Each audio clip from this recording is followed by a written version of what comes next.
Victoire du FC Barcelone ce soir, 2 buts à 0 contre Las Palmas. Le Barça qui avait à cœur de prendre sa revanche du match aller. Las Palmas était parti s'imposer au FC Barcelone. Je crois 1 but à 0 si je me rappelle bien ou je ne sais plus. Bref, on s'en fout. Donc voilà, le Barça a réagi ce soir. 2 buts à 0, but de Dani Olmo. Enfin un bangé très clairement de Dani Olmo, but exceptionnel. Et le deuxième but de Ferran Torres dans les tout derniers instants du match sur une passe de Rafinha. Sur le but d'Olmo, c'est une passe décisive de Lamine Yamal. Pour ceux qui disent Yamal il est nul, il marque pas, Yamal il est nul, il marque pas, vous attendez pas que ce soit un joueur qui mette 90 buts par saison. Hein.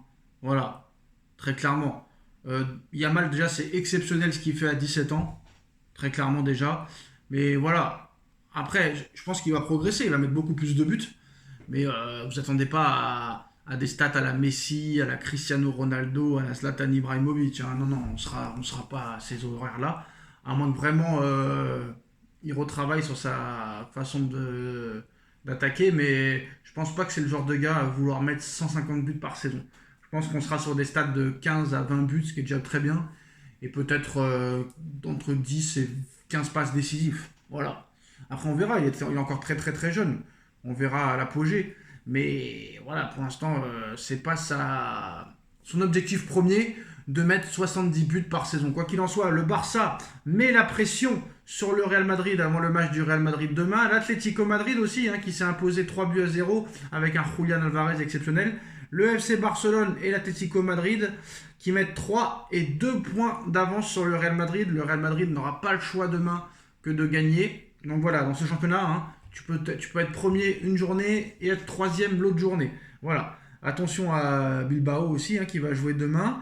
Attention, parce que si le Real perd demain et que Bilbao gagne, Bilbao revient à 3 points du Real. Bilbao pourrait peut-être aussi jouer le titre. Mais voilà. Maintenant, personne n'aura réellement le droit à l'erreur. Et quand tu vois le calendrier de l'Atlético Madrid, il va y avoir, je crois, très gros calendrier pour l'Atlético. Ils vont rencontrer 2 fois le Barça, 2 fois le Real Madrid en moins d'1 mois. Ça risque d'être chaud de night pour l'Atlético. Donc ça va être chaud, on va avoir des belles affiches et des très très très très beaux matchs.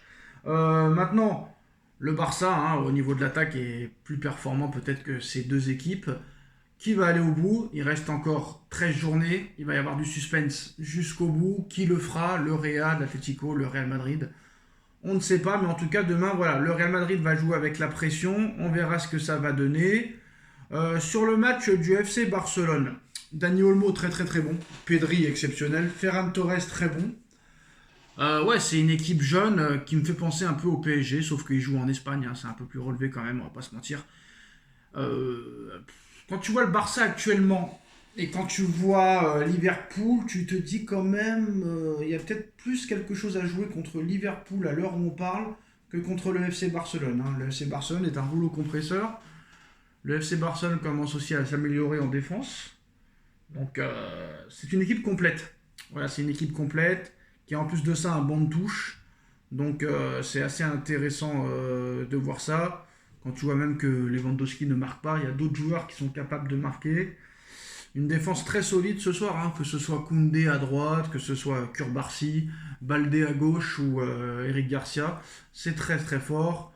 Pedri au milieu très très très fort. Lamine et Rafinha c'est complémentaire. Donc quand tu vois leur tableau en plus, c'est sûr et certain que le Real aura toutes les difficultés pour gagner cette Ligue des Champions, même si je pense qu'ils sont favoris, ou gagner ce championnat espagnol.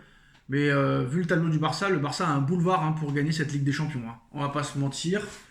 Maintenant, est-ce que l'Atlético Madrid peut faire quelque chose dans ce triangle amoureux, on va dire, dans ce jeu à 3? Bah, c'est possible. Hein.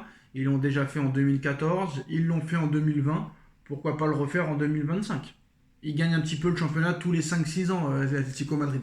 Donc on est un petit peu dans les clous. Vraiment, on est un petit peu dans les clous. Maintenant, ça va être intéressant de voir un peu le Real jouer sous pression.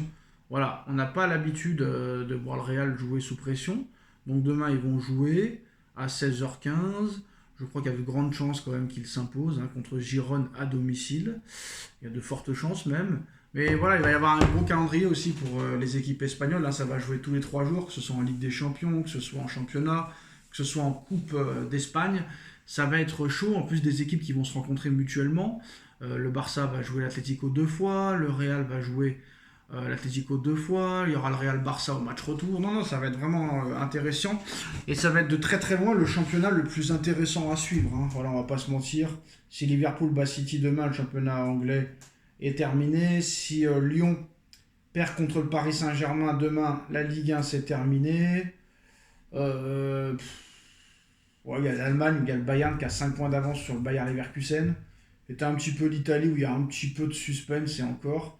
Mais voilà, ça va être vraiment le championnat espagnol qui va être suivi, je pense, jusqu'à la fin de saison avec ce jeu à 3 et ces 3 équipes qui se tiennent en 1 point. Donc très clairement, c'est là que ça va être intéressant de voir. Voilà, parce que là, vraiment, il n'y aura plus trop d'intérêt vraiment à regarder les autres championnats. Si Liverpool gagne demain et que Paris gagne demain, déjà le championnat français, le championnat anglais, c'est presque terminé. En tout cas pour le titre. Très clairement pour le titre. Mais voilà.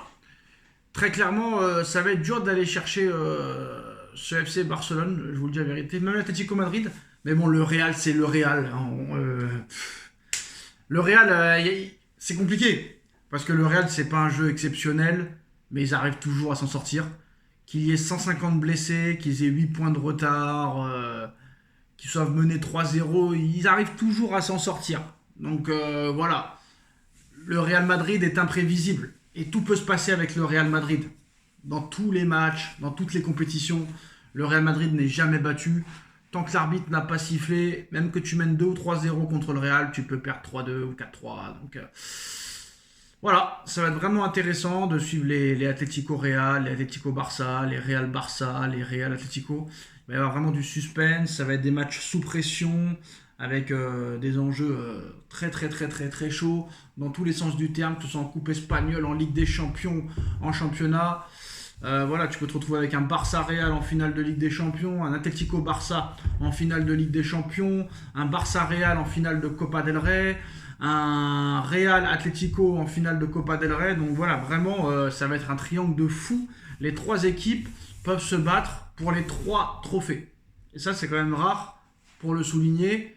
Et peu de championnats peuvent se vanter d'avoir 3 équipes qui peuvent se battre en coupe, en championnat et en Ligue des Champions quand même. Donc ça va être un suspense incroyable, mieux qu'une série pour ces 3 derniers mois de compétition entre l'Atlético, le Real Madrid et le FC Barcelone. On va attendre de voir ce que Real fait demain. En tout cas, le Barça prend la tête du championnat espagnol.